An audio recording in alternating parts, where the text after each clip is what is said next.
Welcome back. As you can see, I made it through the storm last night and I'm not sick.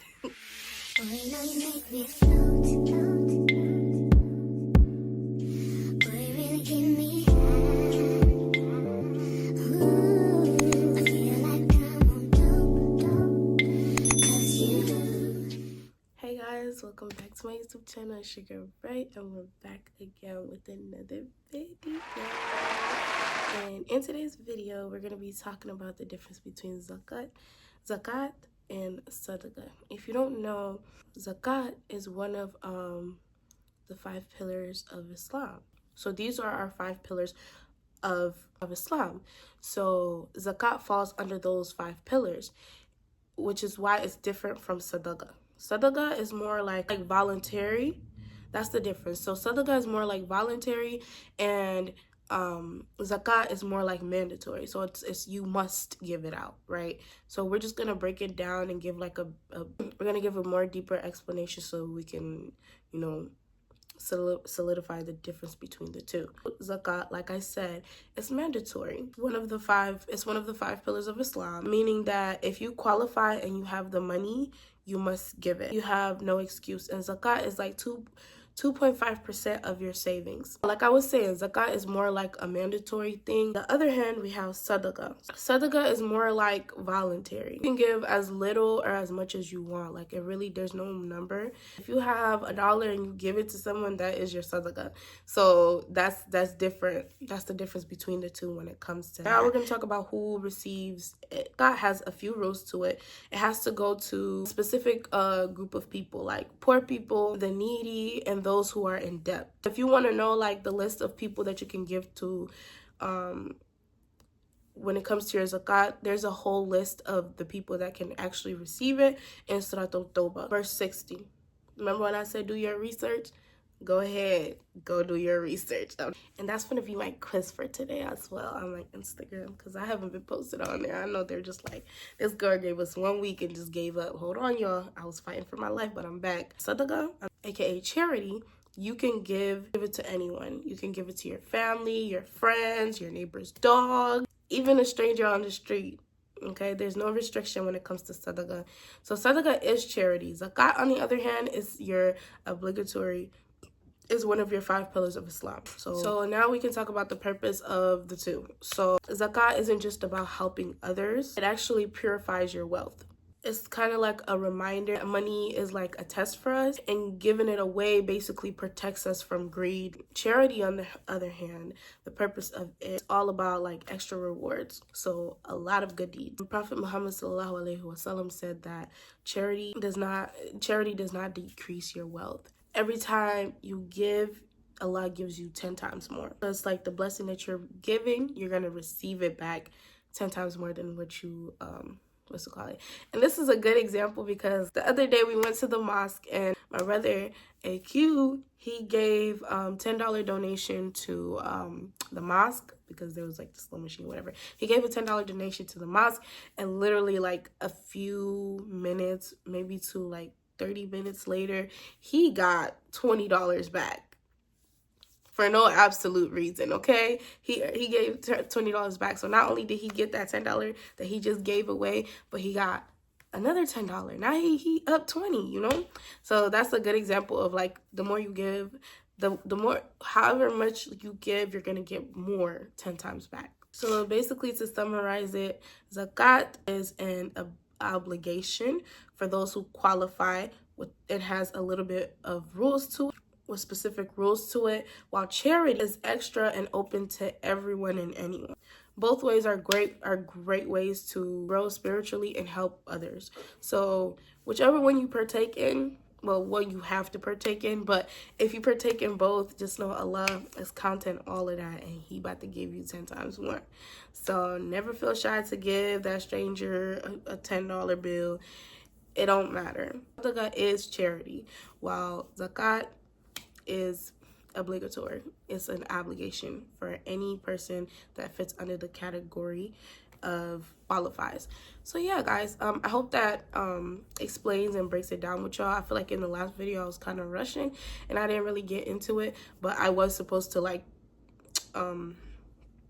explain the two, but I feel like I only spoke about zakat. But yeah, so now I'm just gonna get into how um both parties play into both points play into Ramadan. Many Muslims decide to give their zakat during Ramadan because any deed that you do during Ramadan is multiplied with its reward. It also helps like the needy people or anyone that's like struggling prepare for Ramadan. It helps the needy prepare for Eid. And many people calculate their zakat yearly, and since Ramadan is like a blessed time, they choose to give it out during this month. Also remember, zakat is only due, it doesn't have to necessarily be done in Ramadan. You can give it whenever your wealth has been above the nisab for a full lunar year. That's when you give it, but it doesn't have to be given in Ramadan. Sadaqah in Ramadan, like we said before, unlike zakat, sadaqah can be given anytime. And obviously Ramadan is the best time to give it. It applies for both. Any deed that you do throughout Ramadan is just gonna be multiplied. The reward for it is gonna just be multiplied for you. So if you wanna be stacked up with good deeds, baby, this is the month to do it. This is the month to give out. This is the month to lock in with all of your good deeds, because they're all going to be multiplied. All the rewards for it is just going to be multiplied. So like I was saying before, I was rudely interrupted by my phone. Prophet Muhammad ﷺ was described to be very generous during Ramadan. And Sadaqah Jariyah, which means continuous charity, is an amazing way to earn rewards. It's like donating a well, building a masjid, or even sharing Islamic knowledge. It is an amazing way to earn ongoing rewards. So like for every person that's like gaining any type of knowledge from my videos, I'm getting rewards for that. Yeah, another way is like many people give out like iftar meals. If you're doing a hosting, I think I said this in the last video, yeah, feeding the fasting earns the same rewards as the one who is fasting. So you collecting all of them, especially if you have a group of people. Yeah, the best combo is zakat and sadaqah. If your zakat is due, pay it in Ramadan for extra rewards. And even if you already paid your zakat, give sadaqah daily, even if it's a little bit, even if it's $1, y'all.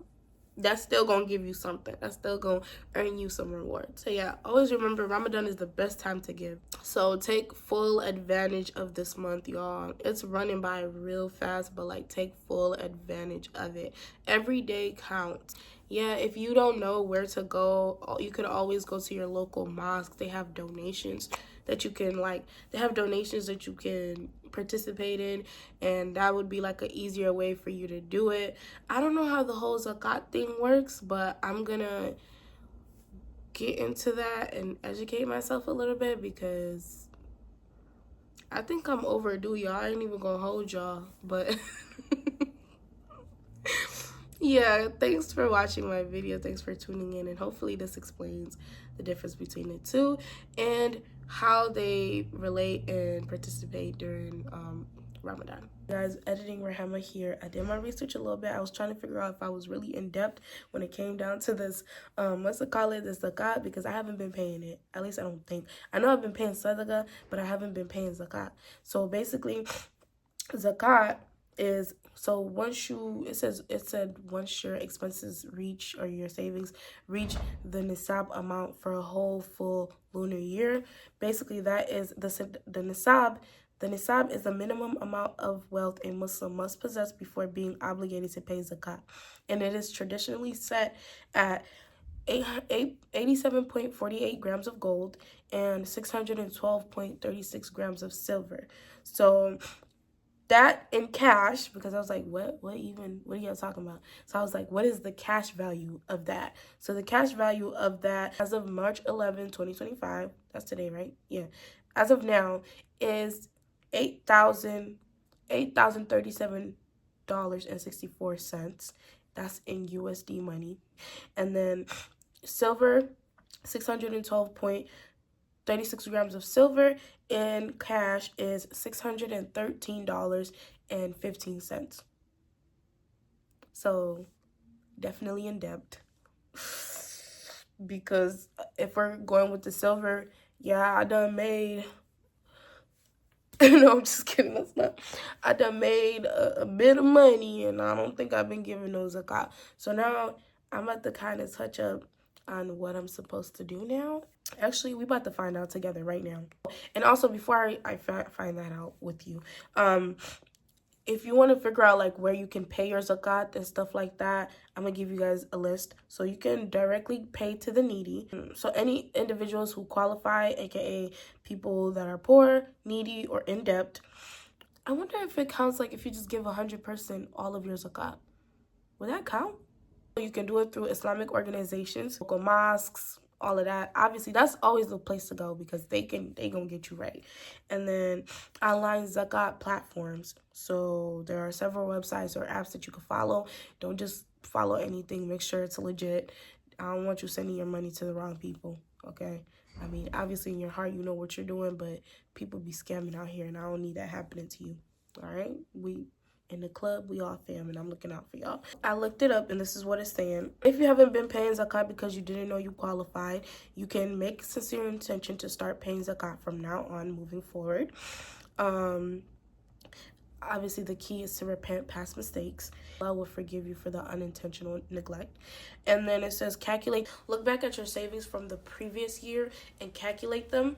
Check if they meet the nisab threshold. So if they meet that cash value that you're supposed to, that says that you're qualified, then calculate all of that, and then you can either pay it one big sum, or you could do you could divide it and pay it over time. Hopefully that explains. And if you have any more questions or any more topics that you want me to touch up on, don't be afraid to like comment down below, and I will definitely touch up on it and explain it for you guys. But yeah, so that's the difference. Be sure to give sadaqah, and be sure to practice in one of your 5 pillars of Islam, which is zakat. So yeah, do y'all big one. And thanks for tuning in to today's video. Don't forget to like, comment, and subscribe, and hit that notification bell to be notified when I post another video. Bye.